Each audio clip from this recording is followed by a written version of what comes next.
Hello বন্ধুরা, এখনও যারা আয়ুষ্মান ভারতে ফর্ম ফিল আপ করেনি, যেটা প্রধানমন্ত্রী জন আরোগ্য যোজনা, তাদের নিউ এনরোলমেন্টের জন্য ফর্মটা যে নিয়ে এসেছে কীভাবে পুরোটা ফিল আপ করবে। প্রথমেই দেখে নিই, ফর্মে ওপরে লেখা আছে, এখানে হচ্ছে ডেটে এখানে এবার ওপরে লিখবেন ডেট, মান্থ, ইয়ার। তারপরে আধার নাম্বার বা রেজিডেন্ট নেম, আধার কার্ডে যে নেম আছে, রেশন কার্ড অনুযায়ী নাম্বার লিখবেন। আগে যে ক্যাটাগরিতে সেটা লেখাতে হবে সেটা এখানে লিখবেন। এবং ওকে প্রশ্ন বলবে যে এটা কেন আমি বক্স করে দিয়েছি, আর কে এস ওয়াই 1 আর কে এস ওয়াই 2, এইটা অনলি ফর যারা ক্যাম্পে গিয়ে, মানে যে জনকল্যাণ শিবির যে ক্যাম্প সেখানে ই করবে তাদেরই একমাত্র এই দুটোর জন্য তারা ওখানে গিয়ে ফর্ম জমা দেবে। বাকি আয়া, A double A Y, S P এই double H, P double H, এদের ফর্ম যে ফিল আপটা রেশন কার্ড হোল্ডাররা ফর্ম বাড়িতে এসে আশাকর্মীরা নিয়ে যাবে। এরপরে হচ্ছে আধার কার্ডের লিঙ্ক হচ্ছে মোবাইল নাম্বার দেবেন এখানে 10 ডিজিটে। তারপর এখানে জেন্ডার দেবেন, date of birth fill up করবেন। এবার হচ্ছে ফুল অ্যাড্রেস মধ্যে হাউস নাম্বার থাকবে, স্ট্রিট নেম থাকবে, এরিয়া থাকবে, আর ওয়ার্ডটা আপনি এখানে চাইলে লিখে দিতেও পারেন, না এবার নিচে এখানে ওয়ার্ড কিন্তু চেয়েছে। এবার এখানে ডিস্ট্রিক্ট, ব্লক ও ইউএলপি, এটা হচ্ছে মিউনিসিপ্যালিটি এলাকা, আপনি কোন এলাকার আন্ডারে পড়েন। Family head name, total family member, pan number, epic number, assembly number লিখে অ্যাসেম্বলি নাম সে নেমটাও লিখে দেবেন অবশ্যই।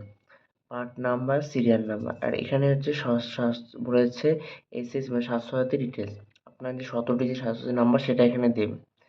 এইবার হচ্ছে একটা কথা, এটা হচ্ছে ফর রুরাল, মানে যারা গ্রাম্য এলাকা থাকে তাদের জন্য এই জায়গাটা ফিল আপ, এটা তারা অন্যটা ফিল আপ করবেন না, সেটা শহর এলাকা। আমি এটা শহর এলাকার জন্য বলছি, শহর এলাকার বলতে গ্রাম্য এলাকার জন্য আলাদা ভিডিও করে দেবো। এখানে বলেছে এই জিনিসটা যারা হাউস ওয়াইফ হবে তাদের সব কটাতে নো করে চলে যাবে। আর এমনি যারা আছে নর্মাল গভর্নমেন্ট সার্ভিসে তাদের জন্য এটা বলে দিচ্ছে, পুরোটা বুঝিয়ে দিচ্ছে। ফার্স্ট হচ্ছে rag picker. Rag picker means মানে কি, যারা হকারি করে।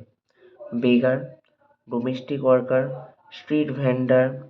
স্ট্রিট ভেন্ডারটা সবাই জানেন কি, যে রাস্তার উপর যাদের দোকান থাকে স্ট্রিট ভেন্ডার।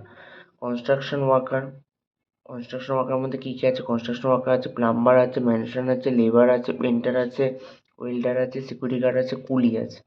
তারপরে সুইপার, স্যানিটাইজ ওয়ার্কার, মালি, হোম বেস ওয়ার্কার, যারা হচ্ছে ঘরে বসে থাকে, বা এখানে অ্যাকচুয়ালি যারা এখানে মানে বেকারের কোনো অপশন কিন্তু নেই। এখনকার দিনে সাধারণত বলতে গেলে কেউই কিছু বেকার না, কিছু না কিছু কাজ কেউ না কেউ করে, সে যেই হোক। হোম বেস ওয়ার্কার তাদের জন্য। ট্রান্সপোর্ট ওয়ার্কার আছে, শপ ওয়ার্কার আছে, ইলেকট্রিশিয়ান আছে, ওয়াশার ম্যান আছে, চৌকিদার আছে। এরপরে এই দুটো কলম খুব ইম্পর্টেন্ট ফর্মে। কি ইম্পর্টেন্ট, এজকে আপনার 70 বছরের বেশি, নো করবেন। যদি বেশি হয় তাহলে ইয়েস করবেন, না হলে নো করবেন।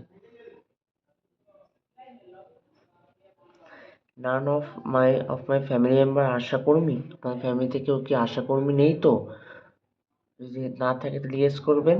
আর নো যদি হয় এটা, তাহলে অ্যাকচুয়ালি বলতে তাদের ফর্ম তো অলরেডি আপনারা নিজেরাই সাবমিট করছেন। 8 লাখের উপরে যদি ইনকাম থাকে তাহলে ইয়েস করবেন, না থাকে নো। আর ইনকাম থাকলে 8 লাখ কিন্তু অটোমেটিক এটা বাদ হয়ে যাবে, ইনকাম ট্যাক্স দিলে অটোমেটিক বাদ হয়ে যাবে।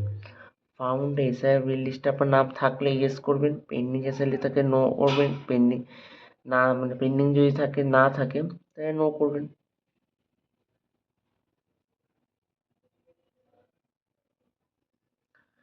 পেন্ডিং সিএ অ্যাপ্লিকেশনের জন্য হয় তাহলে হচ্ছে হয় ইয়েস করবেন, না হয় নো করবেন। আমি এই দুটো ফর্ম বুঝিয়ে দিচ্ছি আগে। বেনিফিশিয়ারি ডিটেল ফর্ম অনুমোদন, এই জায়গাটা কিন্তু কোনো ফিল আপ করার দরকার নেই, সব জায়গাতে এখানে হচ্ছে নো করছে, কারণ এখনও কিন্তু যাতে মেয়েদের কিন্তু অন্নপূর্ণা কোনো লিস্ট বেরোয়নি। এবার আমি বলে দিই এই দুটো ডিটেলসটা। এবার হচ্ছে পেন্ডিং আন্ডার এসআইআর ট্রাইব্যুনাল, আপনি ট্রাইব্যুনালের জন্য অ্যাপ্লাই করেছেন কিন্তু আপনার পেন্ডিং হয়ে আছে, তাদের কি হবে, পেন্ডিং হয়ে আছে যদি এরকম হয়ে থাকে তারাই ইয়েস করবে। আর যদি আপনি এসআইআর নাম বাদই যান তাহলে আপনার নো করে দেবেন।